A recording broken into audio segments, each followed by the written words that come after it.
We have another 15 minutes or so that I wanted to use for basically closing a little bit. And what I was hoping to do, if possible, is to make this somewhat interactive. We still have quite a number of people on the line, but I wanted to share a few thoughts. And what I wanted to do is to not look backward anymore. What I really wanted to do is to look forward. What is coming in Software Center in the coming 10 years? What is relevant for the European software-intensive industry, and what are the things that we really should be focusing on? And I was hoping to start by sharing a few of our thoughts, and then taking it forward from that. This is one of the graphs that I think many of you have seen in a number of topics in a number of presentations in the past, but many of the Software Center companies started off as mechanics companies, added electronics over time, then software, and are now in the process of becoming increasingly data and AI driven. And when we talk about digitalization, and you just heard me refer to that in the interactions with Sarah, when we talk about digitalization, we're talking about software, data, and artificial intelligence. Another way of looking at this is the following graph, which is where we say, okay, we have the same 5 technologies. However, some of these technologies are still required for the products that we're building, but they are becoming increasingly commoditized. So, to be honest, the mechanics and electronics, and in some cases even significant parts of the software, are simply not that differentiating anymore, and the differentiation is increasingly provided through, to some extent software, but also data and artificial intelligence. And it has a number of implications that I think the companies will have to come to terms with. And one of them is that if you have a business model, when you are mostly focused on anything atoms, so think mechanics and electronics, you tend to have a transactional business model. You buy a car or you sell a car, and then 5 years later someone comes back and buys the next car. However, when you are predominantly driven by digital technologies, many cases exist where you move more towards a subscription-based model for monetizing what it is that you deliver to the market. So I think that that's one big change. The other is, every time we bring a new technology on, you need to think about new partners. So how initially this was, how do I build expertise in software, but now it is also, how do we work effectively with data, how do we work effectively with artificial intelligence. And then if I say data, not just data that we use to improve the quality of our products, but also how do we find data that is actually useful for monetizing with other stakeholders that we perhaps didn't have a relationship with in the past. And the third one is that our ways of working are evolving. So it is, of course, one of the things that I mentioned in the introduction this morning, that we're moving towards DevOps. But now with data, we're also increasingly moving towards data ops, and with the increasing emergence and prevalence of artificial intelligence, of course, ML ops or AI ops, if you want, needs to become an increasingly important part of our ways of working within the company as well.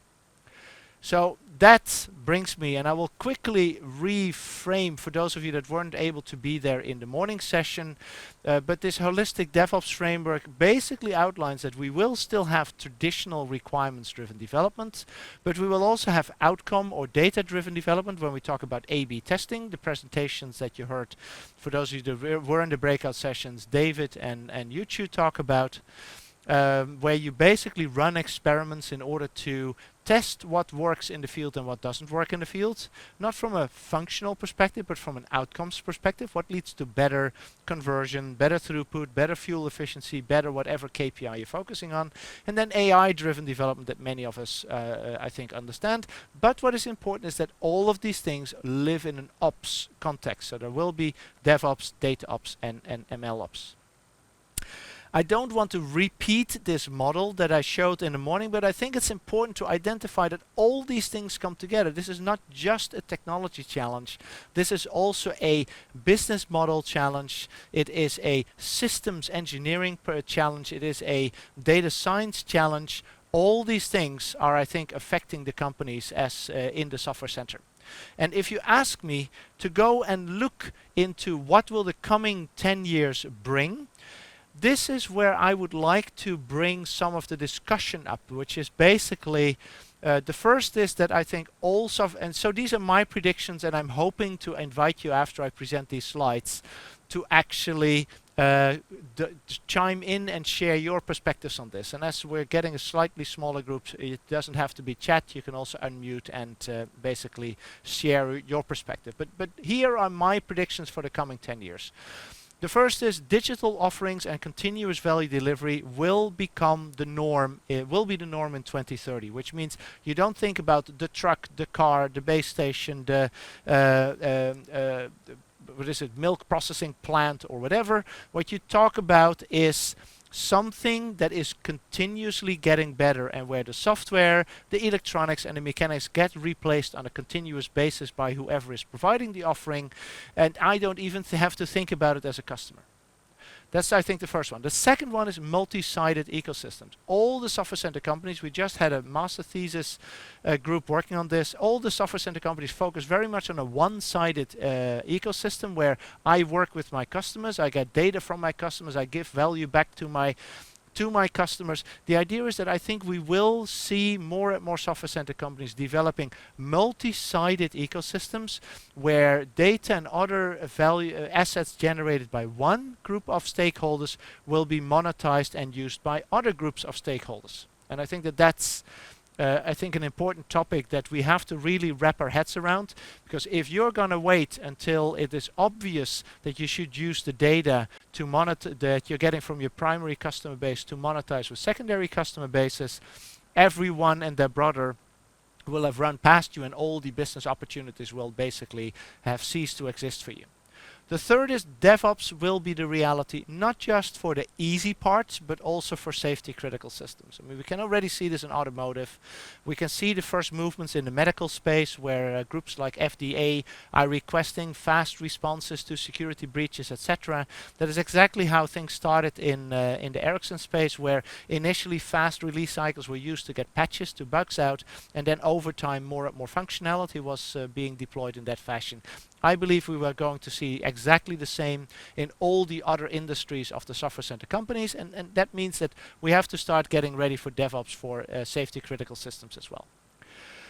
Fourth, data-driven and AI-driven development. I'm not going to spend time on that. What I do want to mention is that we still have, and for those of you that were in the AI engineering theme, saw Hong Yi present, we still have a very centralized way of working with artificial intelligence, where we bring all the data to a central location, we train it in the central location, and then we only distribute fully trained models for inference at the edge in all the devices, and we don't allow for any local training, optimization, customization or whatever. I think that model, with the constantly increasing computational abilities on the edge, and seeing that the computational abilities on the edge are growing much faster than the communication bandwidth that is available from the edge to central locations, I think that we're going to see that we want to push more and more to the edge of also for artificial intelligence. And that is not just for the computational reasons, but also for privacy and other concerns that one might have, because if you only share models and not data, then the data is actually pretty safe from a privacy perspective. The two last topics I want to spend a minute on, and then we're going to open up for the conversation, for discussion, which is that AI for AI is a topic that I've been discussing in some of the companies that I'm involved in, which is basically, how can I use AI to generate AI models without any human involvement? And although the term AI for software engineering is used quite a bit to support existing software engineering activities, I'm actually wondering how far we will get in the coming 10 years for fully automatically generating software based on the requirements or based on the outcomes that we say that we want to accomplish. I think that those are some of the technologies that we're going to be seeing becoming more and more relevant for the software center companies. And as you all know, within Software Center, we focus on those topics that the companies in the Software Center claim to be the highest priority for them, and those are the ones that we're looking at.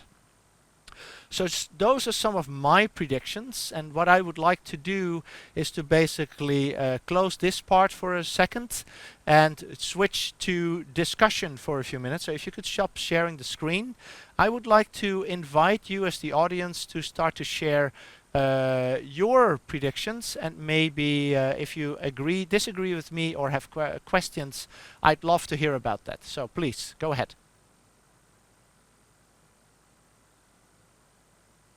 This is very quiet. Who's going to start? Ivica, you are my lifesaver. Yeah. Yes, I am opener for others.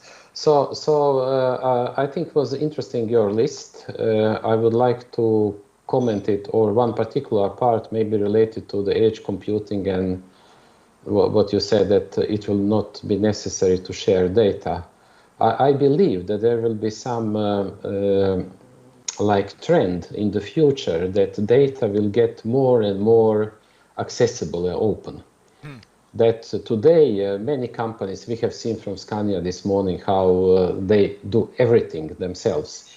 In the future, I believe there will be data like we have today. We can see the map of the Earth without any problem. You know, it's not a problem for security or something like that. That will come in the future. So we will have like oceans of data available for everyone. Right. That's I think it will be. And then the methods will maybe be slightly different. Find the proper data which you are the most interesting of. Interesting. Great. Thank you. I think the next one who had his hand up was Miroslav. So Miroslav, and after that it's Harald. Yeah, I think, Jan, that your list is quite good, but I think you've missed one big important thing, which is cybersecurity. I think that is going to be topic number one in the next 2 to 5 years. Together with because once you talk about data, then you get into data being commodity and having value. Then you will have people trying to steal your data as they are today. And I think number one study that is done today is not really ransomware, but are those all stealing data that has actually never been covered. So AI for cybersecurity should be on your list, in my humble opinion. No, and that's, I think, really fair. Thank you very much, Miroslav. Harald is next on my list, and then Liselot, I saw that you turned your camera on. So if you were hoping to contribute, you're next on the list. Harald, go ahead. Yeah, thanks. I don't know if it fits really well here, but we are coming from the atoms, from metal. We went to handcrafted bits. Now we are going to AI-crafted bits. I wonder if the next 10 years will bring us some more close relation between the digital AI and the biological AI. So interfaces between computers, the digital AI, and the brain, or something like this. Interesting. Are you ready to get electrodes implanted into your brain already? Maybe not implanted, but put on top. I don't know. Okay. No, that's a really fair point. No, thanks, because that's, of course, that's what we're all dreaming for, right? A direct interface with computers, because who wants to type and read? The only argument that I read against direct brain interfaces is that we have a lot of optimized wetware in our brains for processing visual and auditory information. And having a direct brain interface would require us to put all that optimized infrastructure outside our brain, which I think is a really interesting argument. There is a book that I'm actually reading on this topic right now. So it's I think, a really fair point, Harald. I can't wait, you know. I'm getting older, so I want to replace more and more of my parts with silicon and other mechanical solutions. Okay. Yep. Thank you. Jon, you raised your hand next. Yes, since no one is talking about atoms here, someone has to do that. And I think that since several companies are involved in atom manufacturing, we will see much fewer, we will see a development just like the smartphones for the hardware platforms in certain industries with much fewer players. And let's say cars, for example, that I think we will want to see huge number of OEMs in the future. We will see a much lower number, but there will be a platform for services on top of those, which is new, I think. Right. And that will open a completely new domain. I don't know what that is, but I think it will be there. Right. I think that will be surprising enough, or new enough, actually, without this biotech. So yes, and you don't want a brain interface, I can tell. But I mean, that was a joke. But what you're basically saying is, if you look at automotive, these have traditionally been very vertically integrated industries. And what you are predicting is a kind of horizontalization of that industry in the same way as the PC industry basically horizontalized, where you have dedicated players in different levels of the stack, basically. At least that's how I'm interpreting you. Exactly like that, and that will open an arena on the top layers, of course. A very competitive space. Very good. Are there any other topics that people want to bring up before we bring this to a close? It is 16:15, which was when I promised we were going to close this. So, if not, then if you could bring up the slides one more time, then I can show the Software Center slides as a final one. What I would like to do is to once again thank all of you for participating in the 20th reporting workshop, and want to reinforce what we have established over the last 10 years. I mean, really, I'm super proud of what we as a team, as a group of 16 companies in 5 universities, and hopefully soon 17 companies in 5 universities, have accomplished over the last 10 years. Really a very rich set of research topics, significant impact on all of the companies. I've really seen an acceleration of the pace of change in the Software Center companies, which I think is thanks to many of the interactions that occur between the companies. And I do want to stress that many of the companies claim that 50% of the value that we provide in Software Center is from the research activities, but the other 50% is actually the network and the interactions between the companies that is incredibly valuable for all of you.